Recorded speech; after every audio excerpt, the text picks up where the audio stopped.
Petrol मसवात की कीमत में एक बार फिर इजाफा कर दिया गया। पेट्रोल 4 रुपये 53 पैसे इजाफे के बाद 293 रुपये 94 पैसे का हो गया। हाई स्पीड डीजल के नर्ख में 8 रुपये 14 पैसे का इजाफा कर दिया गया। तफसीलात जानिए इस रिपोर्ट में।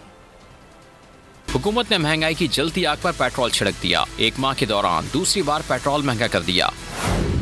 अवाम तिलमिला उठे, कहते हैं अब तो सब महंगा हो जाएगा। ऐसे थोड़ा आता है, उतारते हैं 10 रुपए, बढ़ाते 30 रुपए, ये ऐसे थोड़ा काम चलेगा। गरीब आदमी तो मर गया ना, आवाम बता कहाँ जाएगी। खुदा इनका बेड़ा गर्क करे, इनका मुल्क का बेड़ा गर्क कर दिया इन्होंने।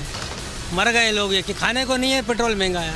नोटिफिकेशन के मुताबिक पेट्रोल की कीमत में 4 रुपये 53 पैसे फी लीटर इजाफे के बाद नई कीमत 293 रुपये 94 पैसे फी लीटर मुकद्दर की गई है। डीजल की कीमत 8 रुपये 14 पैसे फी लीटर बढ़ गई, 290 रुपये 38 पैसे में फरोख्त हो रहा है। मिट्टी का तेल 6 रुपये 69 पैसे इजाफे से नई कीमत 193 रुपये 8 पैसे फी लीटर हो गई है। लाइट डीजल की कीमत में 6 रुपये 54 पैसे इजाफा किया गया है। पेट्रोल बम हमले के बाद अवाम बिलबिला उठे। महंगाई की शिक्की में पिसते अवाम ने दुहाई दी। पेट्रोल बढ़ता है तो हर चीज महंगी हो जाती है। महंगाई खत्म करने की दावेदार हुकूमत ने उन पर महंगाई बम गिरा दिया है। पेट्रोल का असर तो हम आम लोगों पे, बाइक वालों पे पड़ा ना, सरकारी लोगों को इसका कोई फर्क नहीं पड़ता, उनको तो मुफ्त में मिलता है। हम जैसा गरीब आदमी मर जाता है ना। कमा सकते, गरीब नहीं बचा तो हम लोग परेशान है।